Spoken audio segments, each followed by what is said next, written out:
Shabbat Shalom novamente a todos. Retornamos então para a nossa Drashá, o nosso estudo da Parashat Shalach, Parashá, a porção desta semana, desse Shabbat.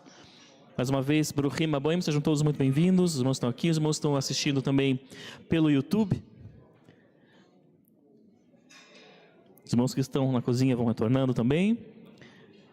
Passamos então ao nosso Drashá, Shalach, Parashá, que nós lemos aqui durante o Avodat Torá, durante o serviço da Torá, né? Shemot, ou Êxodo 13, verso 17, até o 17, 16. A Haftará, a porção dos profetas, Shoftim, Juízes 4, 4 ao 5, 31. E a porção da Brit Hadashá, nós lemos aqui Matiteah, ou Mateus, né? Aqui Yohanan, João, é a sugestão do Yaakov e da Asher Yaakov. João e Yohanan 6, 22 ao 40.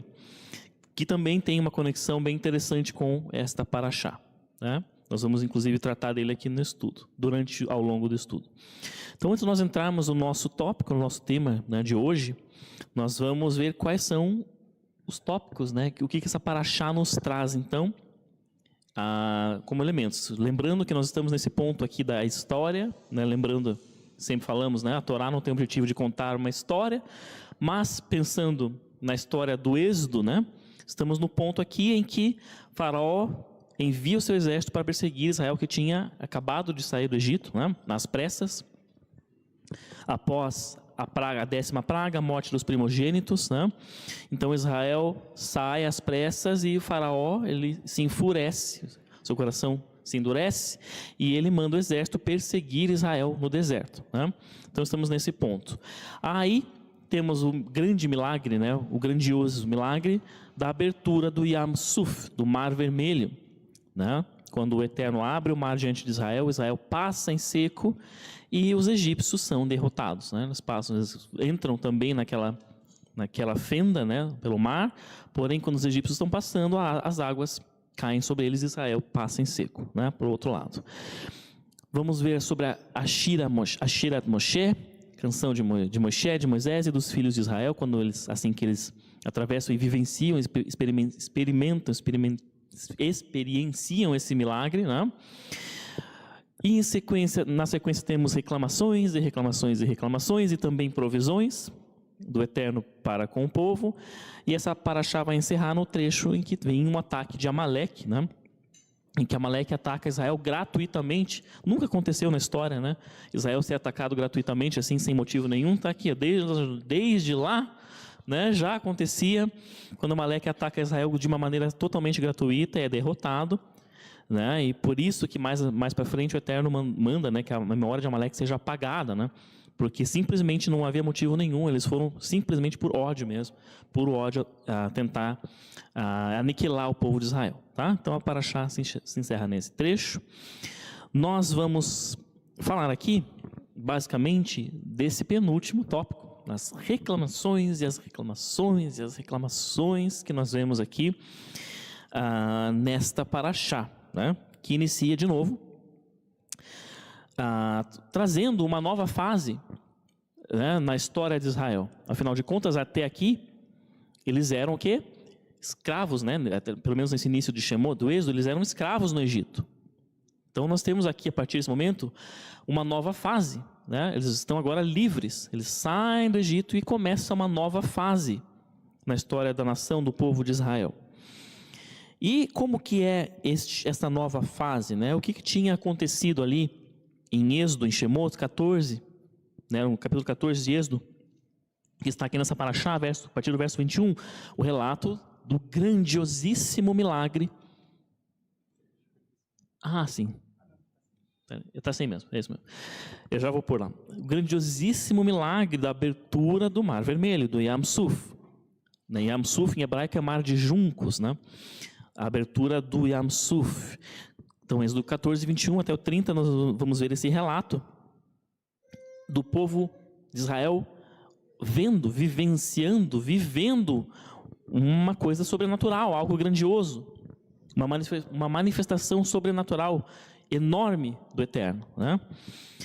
E o que a gente deveria esperar que viria depois desse grande milagre, depois deles virem aquilo com os seus próprios olhos, viverem na própria pele aquela experiência, né? O que se esperaria que viria depois? uma relação de amor, né, com o eterno, amor, né, um relacionamento profundo, porque, nossa, imagina você ver isso, né, você ver o agir do eterno de uma maneira tão grandiosa, aquele mar se abrindo, né. Então, em tese, esse povo deveria, se tornar de fato, entre aspas, né, eu não gosto da palavra apaixonado, mas apaixonado pelo eterno, o amor, né, meu Deus, olha o que o eterno fez, ele realmente é o Criador, né, se esperaria que seria assim, talvez, né, depois de eles viverem algo tão grandioso, como num casamento, né, se esperaria ali que haveria uma lua de mel, assim, né, que é só amor, né, entre o eterno e o seu povo a partir dali. Mas essa lua de mel, pensamos num casamento, ela acaba bem cedo aqui, né? Ela acaba bem cedo, porque não passa muito tempo, 3 dias depois, basicamente, deles viverem esse grande milagre, o que acontece? Êxodo 15, 24. E queixou-se o povo contra Moshe, dizendo: o que beberemos? Estamos com sede, não tem nada para beber, estamos aqui nesse deserto, o que nós vamos beber? Queixou-se, né? Então o povo já, 3 dias depois, já estavam se queixando, reclamando da falta de água. E aí vem o capítulo seguinte, o que acontece? Êxodo 16, 2 e 3. Queixou-se toda a congregação dos filhos de Israel contra Moshe e contra Arão no deserto. E disseram-lhes: e foste nos trazer a este deserto para matar toda essa congregação com a fome. Então primeiro eles reclamam que não tinha água, que estavam com sede, queriam beber, e agora eles reclamam que não tinha comida, que eles estavam com fome, né? Será que não tinha comida? Tinha, né? Mas, enfim, vocês reclamam que estavam com fome, né? E aí no próximo capítulo, de novo, Êxodo 17, 3, e sentiu-se sedento, de novo sede, ali o povo pela falta de água, e brigou o povo com Moshe e disse: por que nos fizeste subir do Egito para matar a mim, aos meus filhos, a meu gado pela sede? Né? Então, logo depois do episódio da abertura do Mar Vermelho e da derrota dos egípcios, que os perseguiam, a Torá vai trazer 3 vezes o povo reclamando e se queixando. 3 vezes. O que é o que vem depois, né? Capítulo 15, 16, 17 de Êxodo. 3 vezes reclamando. E a gente pensa assim, puxa vida, como que eles podiam reclamar, né? Afinal de contas, eles tinham acabado de vivenciar não só um grande milagre, não só a abertura do Mar Vermelho, mas todo aquele processo das pragas caindo sobre os egípcios, das 10 pragas, né? Muitas coisas grandiosas eles tinham visto com seus próprios olhos, vivido na própria pele. Então, como é que pode... A gente ouve às vezes sair fora esse discurso, meu Deus, como é que pode esse povo, depois eles viverem coisas grandes com Deus e começarem a reclamar, já de início, né? A gente escuta muito isso de pessoas, inclusive, que, né, entra um pouquinho do antissemitismo para criticar, né, o povo de Israel. Como é que pode? Olha esse povo, como eles eram realmente terríveis, porque acabaram de viver grandes coisas com Deus e já estão reclamando, né? E às vezes nos questionamos isso. E aí com isso eu também lanço uma pergunta que nós vamos retomar depois, mais para o final do estudo, que é: milagres aumentam a fé? Milagres aumentam a nossa fé? Por enquanto vamos guardar aí, né? Se nós lermos lá em Êxodo 14, 31, ainda, de novo, Êxodo 14 é quando nós temos o relato da abertura do Mar Vermelho. Então Êxodo 14, 31 diz que assim que aconteceu aquilo, temeu o povo ao Eterno, e creram no Eterno e em Moshe seu servo. Então, teoricamente, sim, porque eles viram aquele grande milagre, e a Torá diz que a partir daquilo eles temeram ao Eterno e creram no Eterno e em Moshe, que era, né, o seu servo, o seu representante. Então, teoricamente sim, milagres aumentam a fé. Mas então, aí eu pergunto, se milagres aumentam a fé, como é que eles perderam então a fé tão rapidamente?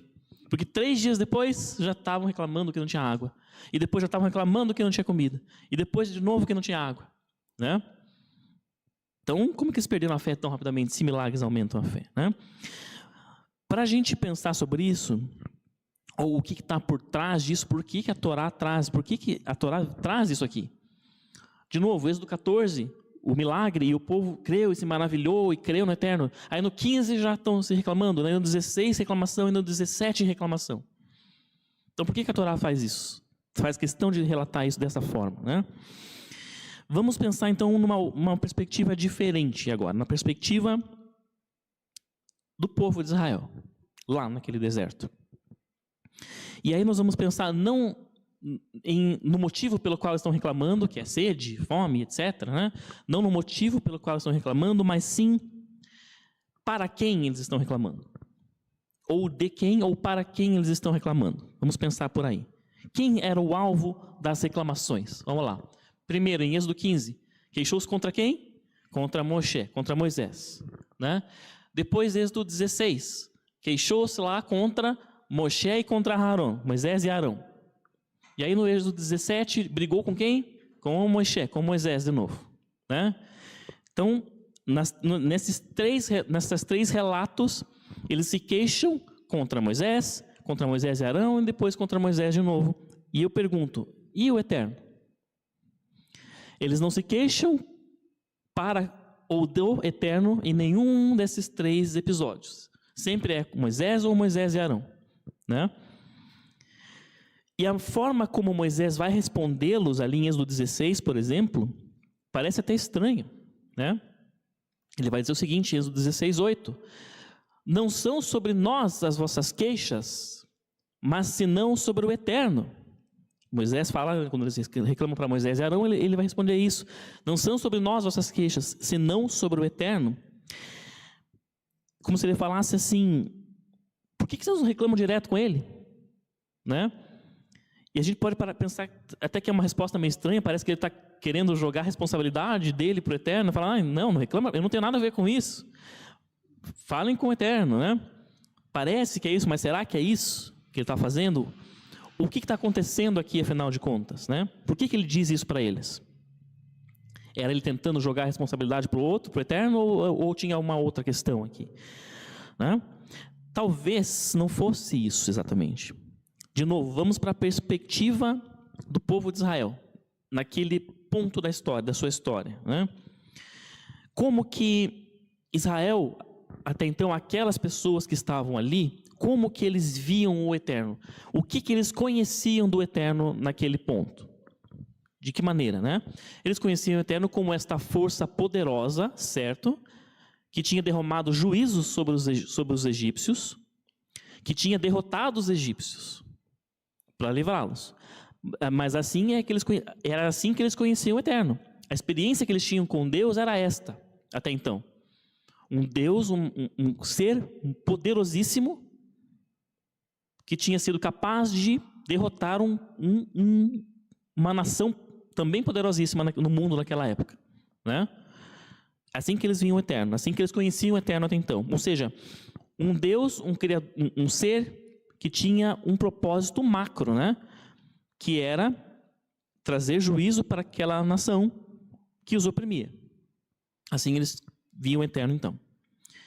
E aí, é como se eles pensassem assim, tá, então se esse Deus que é muito poderoso, ele tem um propósito enorme, grande, né, macro, um propósito maior, por que ele iria querer cuidar das nossas necessidades básicas do dia a dia, sede, fome? Porque ele faz coisas grandes, coisas enormes, como abrir o Mar Vermelho, como derramar pragas sobre o Egito, como transformar as águas em sangue, né? Mas e a minha sede, a minha fome? Acho que ele não vai se importar com isso. Porque ele é um Deus grande. Por que ele vai querer saber se eu estou com sede ou com fome? Como se eles tivessem isso na mentalidade deles. Afinal de contas, lembrando, eles tinham sido escravos no Egito. Aquele povo ali, que estava ali, tinha nascido escravo no Egito, basicamente. Né? Então, como que será que era a mentalidade deles naquele ponto? E aí, eles tinham essa visão. O que eles conheciam de Deus era isso. Um Deus poderosíssimo que fazia coisas grandiosas. Era isso, né? E talvez eles pensassem, então vamos, né, falar com Moisés, porque Moisés está aqui na nossa frente, ele está nos vendo aqui, vamos interagir com ele, vamos falar para ele, olha, estamos com sede, olha, estamos com fome, estamos com sede de novo, né? Vamos falar com ele, porque ele está aqui, ó. Esse Deus grande, talvez ele não esteja olhando para nós agora. Ele aniquilou lá os egípcios, Ok, tá bom. E agora nós estamos aqui no deserto, e daí não sabemos se ele está conosco, se não está conosco. Vamos falar com Moisés. Vamos reclamar com Moisés, né? E aí, eles tinham, lembrando de novo, uma mentalidade de nós não somos nada, nós somos escravos. Porque assim eles tinham sido tratados no Egito. Então, como se eles pensassem, puxa, nós somos, acho que, muito pequenos. Nós somos pequenos demais para esse Deus se importar conosco de uma maneira assim, vamos matar a sede deles, ou cuidar que eles tenham comida, né? Como se eles pensassem dessa forma por conta da mentalidade que eles tinham sido, com a qual eles tinham sido criados. E aí, né, eles vão e se dirigem a Moisés. Então, Moisés, quando ele responde isso, quando ele fala, não são sobre nós as vossas queixas, senão sobre o Eterno, ele não está jogando a responsabilidade, não está querendo tirar, a gente fala tirar do CPF, né? Hoje em dia tem isso aqui, tirar do CPF dele e jogar para o Eterno. Não era isso que ele estava fazendo, né? Ele estava respondendo a essa mentalidade deles, dizendo, falem com ele diretamente. Sim, ele se importa com vocês. Sim, ele está vendo vocês. Falem com ele, como se ele dissesse isso, né? Se tentasse ensiná-los isso. Falem com ele, porque ele se importa com vocês. E aí nós vamos para Êxodo 15, 26. Quando o Eterno vai então falar, quando ele vai se manifestar a respeito daquelas queixas que eles estavam fazendo, primeiro aqui, por conta da sede, né?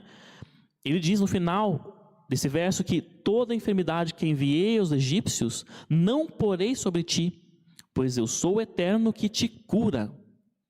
Quando eles reclamam da sede, ele fala isso, né? Por que ele fala isso? De novo, né? Por que ele diz o Eterno que te cura? Eles só pediram água. Eles só tinham reclamado da água. O que vamos beber? E ele responde, eu sou o Eterno que te cura. Eu não vou colocar sobre vocês as doenças que eu coloquei sobre os egípcios. Né? Qual a relação de uma coisa com a outra? Né? Ele está dizendo para eles, sim, eu me importo com vocês. E eu não vou derramar sobre vocês as enfermidades, as coisas que eu derramei sobre os egípcios. Né? Relacionem-se comigo e eu vou cuidar de vocês. Desde as coisas mais pequenas, como a sede que vocês têm agora. Né? E aí em Êxodo 16, 12 também, ele vai dizer o seguinte. Quando eles reclamam para Moisés e Arão da fome, que eles estavam com fome, o que iam comer? Ele termina dizendo, e conhecereis que eu sou o Eterno, vosso Deus. Vosso Deus.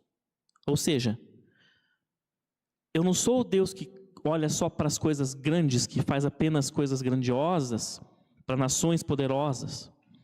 Eu sou o Deus de você, de você, de você. Estava como se dissesse, eu sou o Deus de vocês, eu cuido de vocês, nos mínimos detalhes, nas mínimas coisas.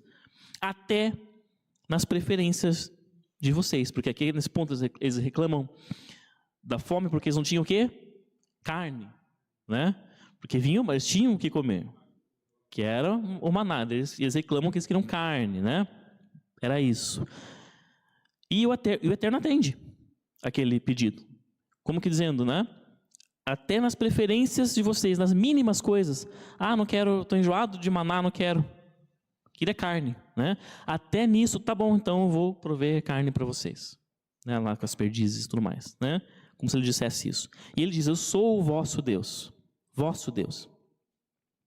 E aí, em Êxodo 17, quando eles reclamam de novo da sede, o que o Eterno diz? Versos 5 e 6. E a tua vara, falando para Moisés, né?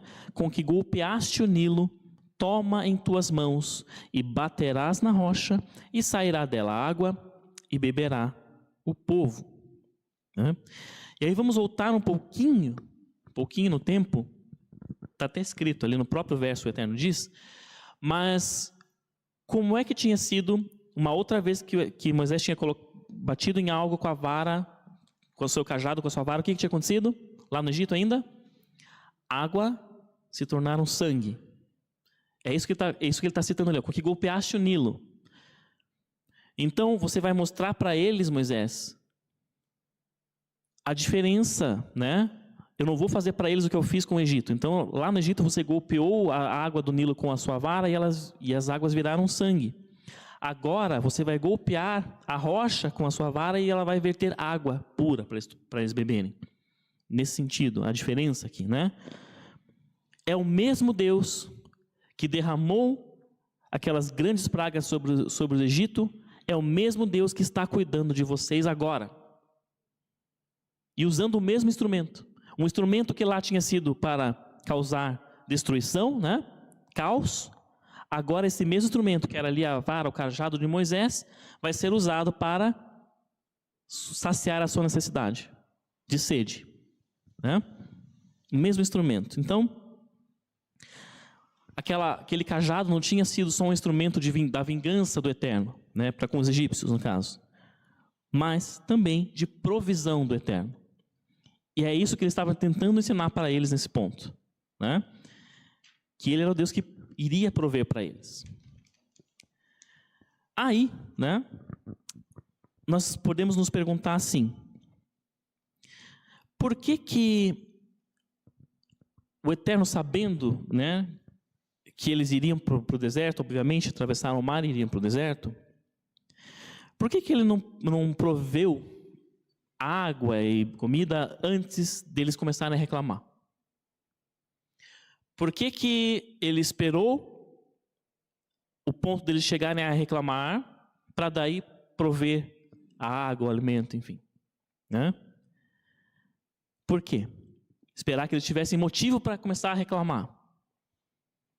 Vamos lá para Êxodo 15, 25, que a própria Torá nos dá a resposta.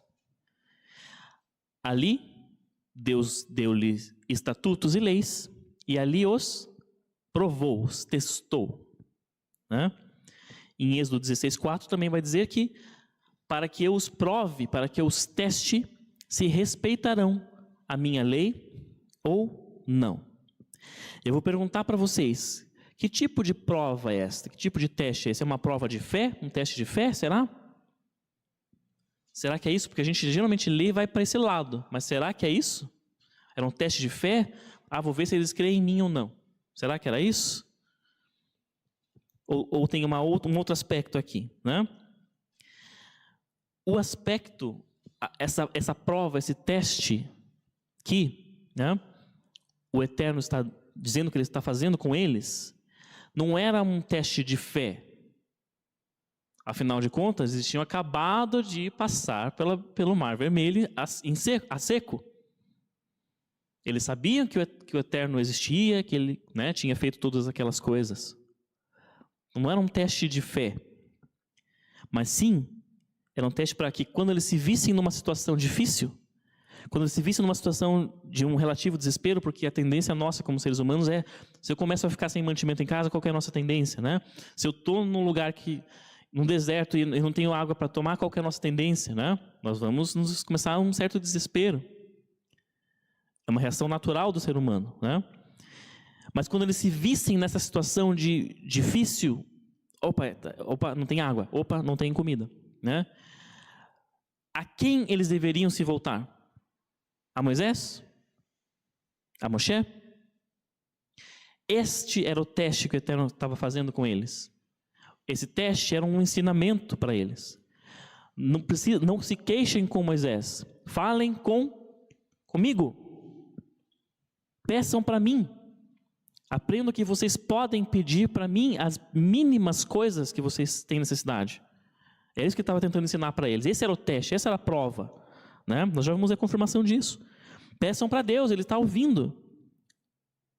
Essa era a prova. E aí, Shemot 17:7, o povo, né, se perguntava, né, o seguinte: e chamou o nome do lugar Massá e Meribá pela disputa dos filhos de Israel e por experimentarem, olha lá, provarem, experimentarem o Eterno, dizendo: está o Eterno entre nós ou não? Essa era a dúvida de Israel. Ele se importa conosco ou não? E eles fazem essa prova, né, com o Eterno, ali também. Ele está conosco ou não? Até aqui, o livro de Êxodo, o livro de Shemot, nós tivemos 3 parashot, certo? Shemot, Vairá e Bo. Essa é a quarta parashá de Êxodo. Quarta porção de Êxodo. E em Shemot, em Vairá e em Bo, nós vimos Deus agindo como um juiz, certo? Derramando lá o juízo sobre o Egito. E não só nós lemos isso, Israel viu isso. A ação de Deus como um juiz, né? Lidando com aquela nação poderosa, que era uma nação que era... Vou colocar aí como os Estados Unidos da época. Os Estados Unidos já não está mais tão em alta, né? Mas que fosse os Estados Unidos da época, né? Imagina, era uma nação poderosíssima, talvez a principal nação do mundo naquele período da história, que influenciava várias outras nações por conta do seu poderio, né? Então eles conheceram Deus como aquele juiz que estava lidando com aquela nação poderosíssima. Mas, né, o objetivo do Eterno não era só esse.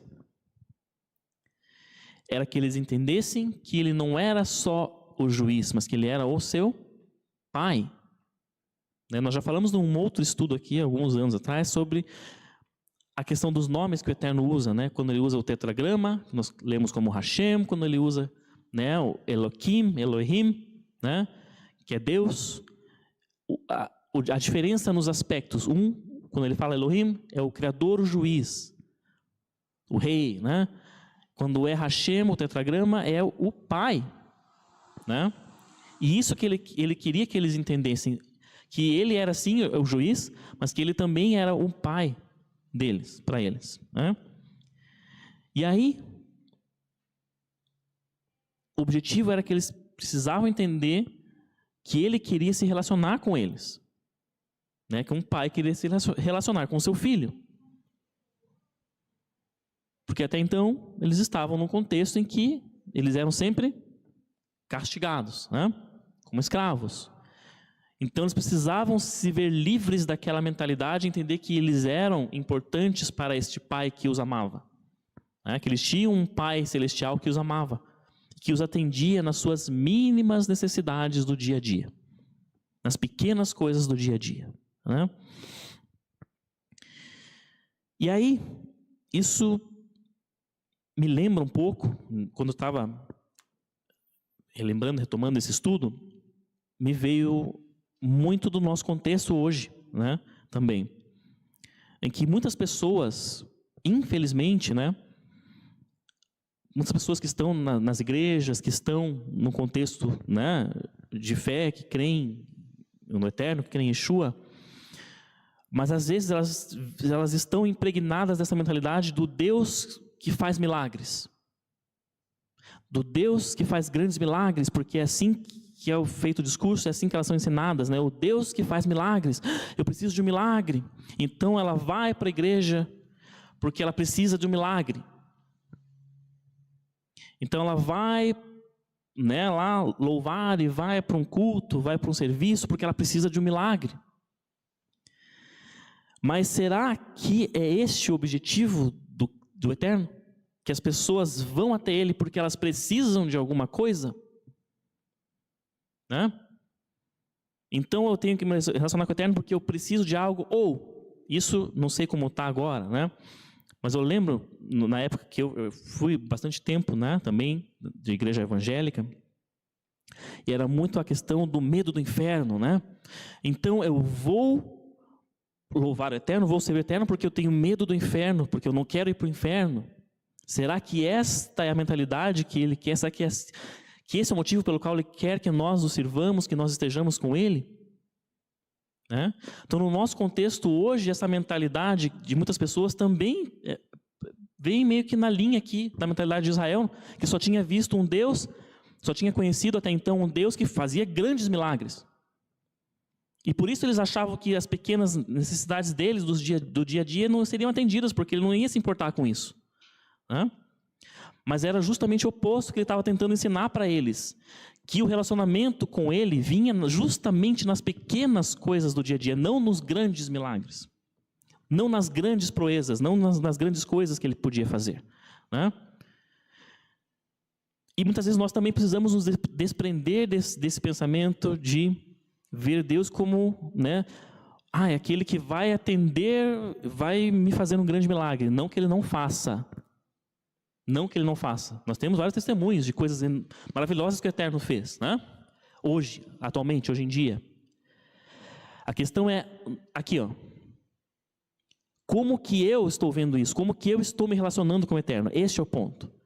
Minha relação não pode se basear apenas nisso. Essa é a questão, né? É claro que ele provê para nós. É claro que ele dá a provisão como ele deu para Israel. Eles reclamaram de fato, mas ele foi e proveu para eles. Proveu a água, proveu depois carne, proveu água de novo e foi, né? Ele é um Deus que nos provê. Mas não podemos ter uma relação de interesse apenas, né? Que seria uma relação de interesse. Eu sirvo o Eterno só pelo que ele pode me trazer. Só pelo que ele pode me prover. E não é isso que ele deseja. Ele deseja um relacionamento de pai para filho, né? Nas pequenas coisas do dia a dia. Aí nós vamos retomar a nossa pergunta, fazendo um drash aqui. Fazendo um drash, uma associação da Paraxá com uma outra parte das Escrituras. E eu vou retomar a pergunta que eu fiz lá no começo. Milagres aumentam a fé? E aí, vamos lá para quando Yeshua, Lucas 16, quando Yeshua vai contar uma parábola que o Rabino Shulam já explicou muito bem. Nós temos inclusive lá no canal do Halut, se eu não me engano, ela é traduzida com legenda em português, que é a parábola do rico e Lázaro, né? Que as pessoas acabam achando que Yeshua está falando isso para ensinar como que era o Sheol, como que era o inferno e onde ficavam os justos e onde ficavam lá neste outro mundo onde ficavam os injustos. Só que não é isso. Era uma parábola, era uma história, uma lenda, entre aspas. Não era real. E sempre, segundo o Rabino Shulam, né, que é a nossa referência, né, as parábolas sempre têm uma moral da história, entre aspas, que vem no final. É o final da parábola que diz sobre o que aquilo é. Sempre. E esta não é diferente. E o final dela, Lucas 16, 31, Yeshua vai dizer o seguinte: entretanto, ele, o rico, disse: não, pai Abraão, eles precisam de mais. Se alguém dentre os mortos for até lá, eles se arrependerão. Ele estava falando aqui dos parentes, que ele queria voltar à vida, para ir lá falar para os parentes dele, para eles se arrependerem, para não caírem no mesmo lugar onde ele tinha caído, né? Daí ele pede então para Abraão: mas eles precisam de mais. Se eles virem que eu ressuscitei, eles vão crer. Eles vão crer e vão se arrepender. Mas Abraão responde: se eles não ouvem Moisés e os profetas, tampouco se deixarão convencer, ainda que alguém ressuscite dentre os mortos. E esta é a moral desta parábola. Essa última fala é a moral dessa parábola. Ora, eles têm hoje, eles têm aqui, o manual. Está tudo aqui, tudo que eles precisam está aqui. Tudo. Está tudo aqui. E como o próprio Rabino Shulam diz, até se você ler só Gênesis, se você ler só Bereshit, está tudo aqui também. Claro, lemos tudo, né? Mas se você ler só Bereshit, também já está tudo lá em Gênesis, está tudo em Bereshit, né? Está tudo aqui.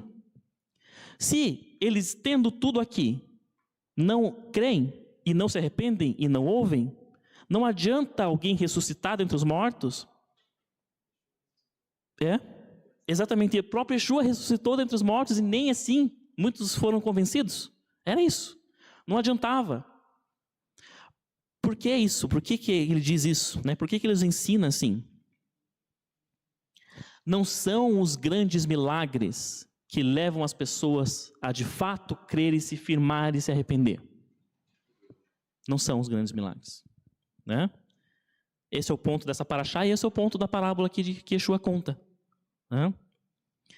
Mas sim, o estudo deste manual aqui e a prática deste manual aqui nas pequenas coisas do nosso dia a dia, que fazem com que nós nos firmemos e que nossa fé vá aumentando. É isso, né? Estas coisas constroem a emuná, a confiança ou a fé plena que o Eterno deseja para nós. As pequenas coisas. Por isso que a Torá se preocupa com o que eu como, com como que eu lavo as mãos, quando eu devo lavar as mãos, com as coisinhas do cotidiano. É por isso que ela se preocupa com essas coisas.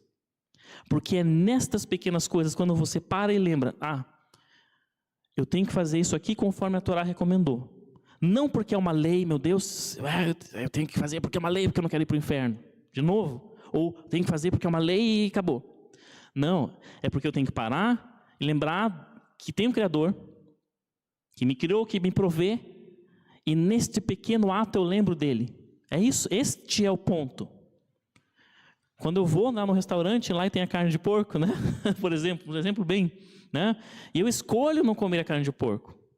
Não porque é uma lei que eu tenho que seguir, porque se eu não comer carne de porco, meu Deus, estou condenado. Não.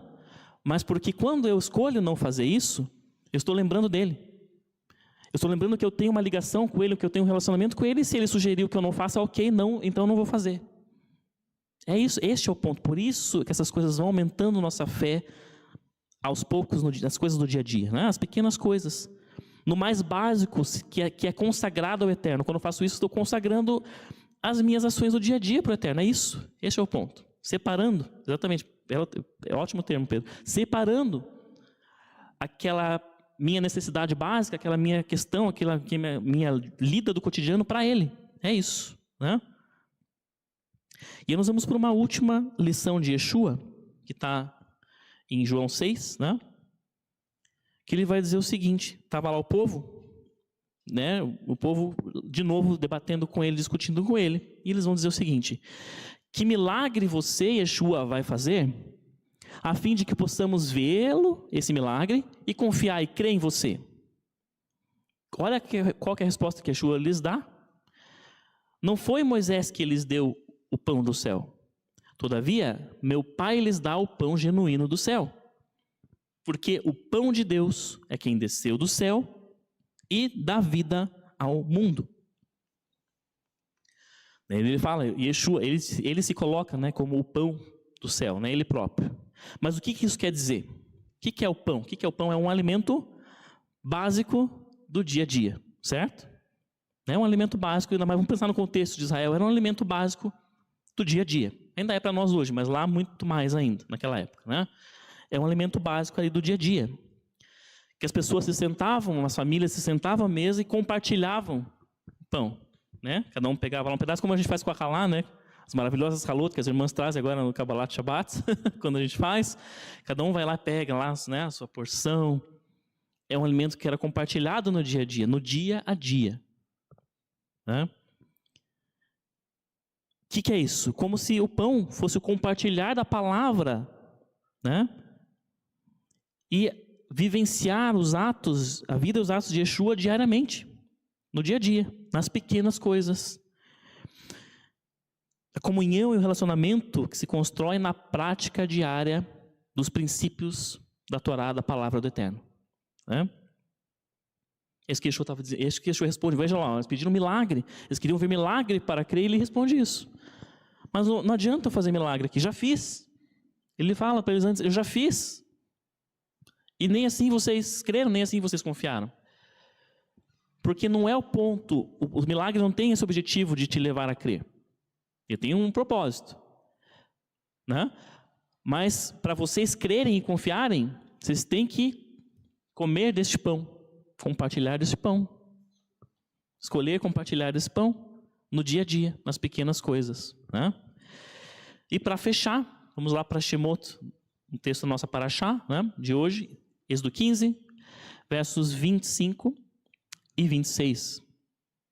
Quando o Eterno vai fechar falando com o povo, né, dizendo o seguinte: e ali o Eterno provou, se ouvides atentamente a voz do Eterno teu Deus, fizeres o correto aos seus olhos, escutares o quê? Seus mandamentos e guardares todos os seus estatutos. Este era a prova para eles. Que eles entendessem que esse relacionamento que o Criador, que aquele Deus poderoso queria ter com eles, tinha que se pautar aqui, ó. Seria construído nestas coisas, nestas pequenas coisas e não nos grandes milagres, né? Era uma luta lá para eles, e é uma luta para nós hoje também, né? Ainda que num aspecto um tanto diferente, né? Como eu disse, muitas vezes nós vemos aí fora, e a gente vem às vezes com essa mentalidade, né, do Deus que faz milagres. E de novo, não é que ele não faça, ele faz, né? Mas o relacionamento com ele não pode ser pautado nisso. O relacionamento com ele, como nós vimos aqui, Yeshua confirma e o próprio Eterno confirma, é nas pequenas coisas que nós consagramos a ele diariamente, no dia a dia. No se assentar e compartilhar de um pão com a nossa família e assim por diante. Amém?